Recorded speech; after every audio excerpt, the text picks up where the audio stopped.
You have a number of questions looming over your head as a writer, and one of the most difficult is how to handle character deaths.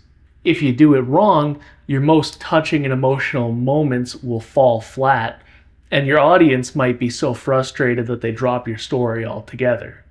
In this video, I'll teach you when to do a character death, how to build up to it, and how to handle the fallout so that you can give your audience the experience they deserve. As with all things in writing, you want to let the story and its demands or requirements be what guides you here. Even in a war story where there's a ton of different deaths, it's because the story calls for it.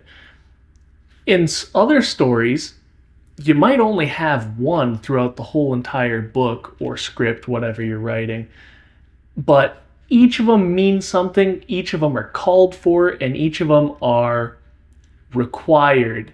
Even if it's a giant battle scene and there's a bunch of nameless grunts dying in the background, that is called for by the story, because you can't have a big battle scene without that happening. With your important characters, you want their death to either be a result of a choice made by them or somebody else. Or you could even do it just because that's what the story calls for, but it tends to be very emotional and very important if it's actually a result of somebody's actions. An old man going peacefully in his sleep isn't the result of somebody's choice or action, but it does fall under that third category I mentioned of the story requiring it. Maybe not the story, as in your grand book, but his story was at an end, and that is why he died. It's still tragic.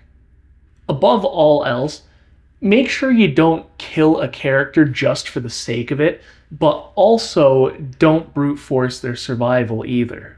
Make sure your audience cares about them. Give them character moments. Make them stand out as a person. Now, if you do this correctly, it's not going to raise any red flags. It's not going to spoil anything later on. If you're doing this properly, you are doing it for every character of yours, or at least every major one, as often as possible. So it shouldn't stand out one way or another as a major sign that something bad's going to happen to them. Make them the best character they can possibly be, and make them feel real.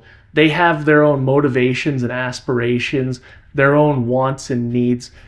From their perspective, and I say this all the time, they are a real person and they are the main character, and they should act like it within the confines of the story. This is an example of more indirect build-up, and a character death can be sudden or it can be a long time coming. If we use Game of Thrones as an example, everybody on Arya's list, long time coming, very planned out. The Red Wedding, not to give any big spoilers, but I'll use the name of the event itself. That's, common knowledge, I would imagine, at this point. That one was very sudden. It's, yet again, as with a lot of things, a bit of a spectrum. You could argue that the Red Wedding was pretty heavily built up to by the actions of certain protagonists that were around for that, but you didn't expect it to be then and there or that way. Another example of sudden, and this one would be very sudden, is if you've got your characters walking through a town and then out of nowhere one of them gets hit fatally with an arrow before your characters even know they're in an ambush. That's very sudden and abrupt. A bit more of a build-up would be something like you guys go, I'll hold them back type of thing, or if you have a character that's getting progressively more and more sick as the story goes on. I'm going to leave a timestamp here just to make sure that nobody gets an undue amount of spoilers. I want to talk about Oberyn Martell. So if you're not looking to be hearing stuff about that, make sure to skip ahead to the time I'm saying right now. But Oberyn Martell, now that they're gone, is an example of sudden and built up to. He agrees to do a fight to the death with the Mountain, and the Mountain is known as one of the most intense, brutal, savage fighters in all of Westeros. Everybody knows that there's a pretty good chance that Oberyn's not making it out of this. So you go in there expecting he's probably going to die. And Tyrion, by extension, is also going to get executed for the crime he's been falsely accused of.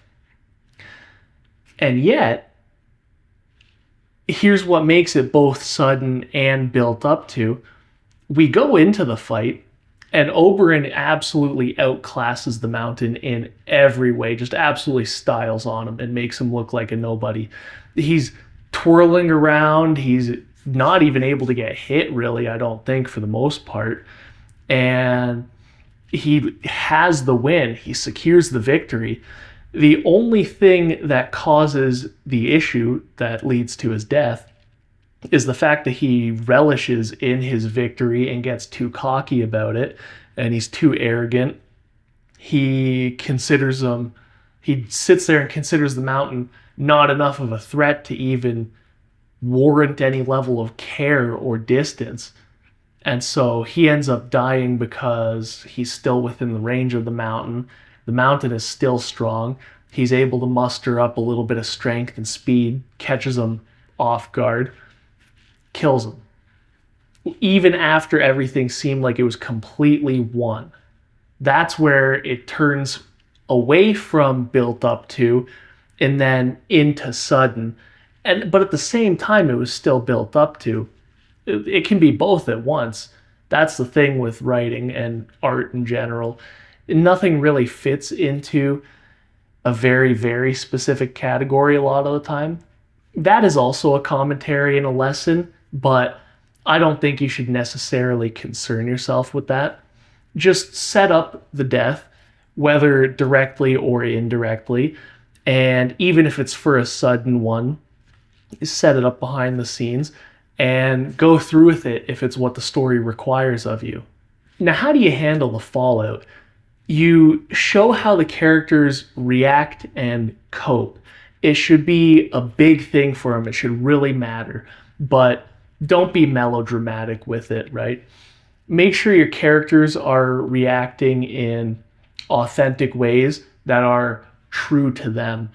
Most people are very unwilling to cry, and they do every single thing within their power to hold it together and to not show emotion in these times.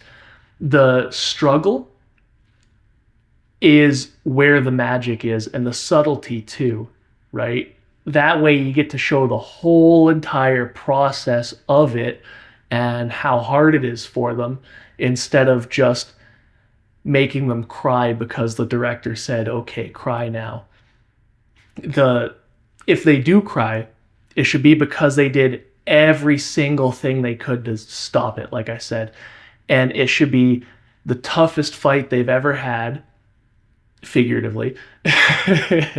And they have lost the battle. They've been too strong for too long, and they can't go on without breaking down, if that's how they're going to react to that death.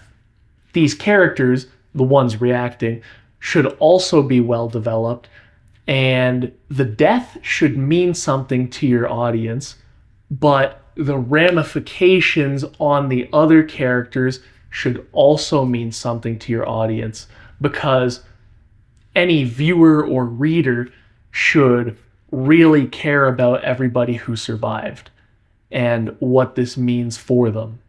Also give heavy consideration to how this death affects and informs the plot going forward. Has it changed it? If not, what else has it changed? That said, don't let all these things I've taught today be a set of laws that ruin your creativity and your flexibility. Let them be tools that you deploy when and if you want to, and let this continue to be a creative endeavor. You're still in charge. The story is also somewhat in charge of you too, though, if you're trying to make a really good one that stands on its own. But don't let any preset stuff you heard beforehand become a law that shackles you, like I always say. And also, like I always say, make sure to like and subscribe and get down in the comment section below with any questions you have. I'm very willing to answer them.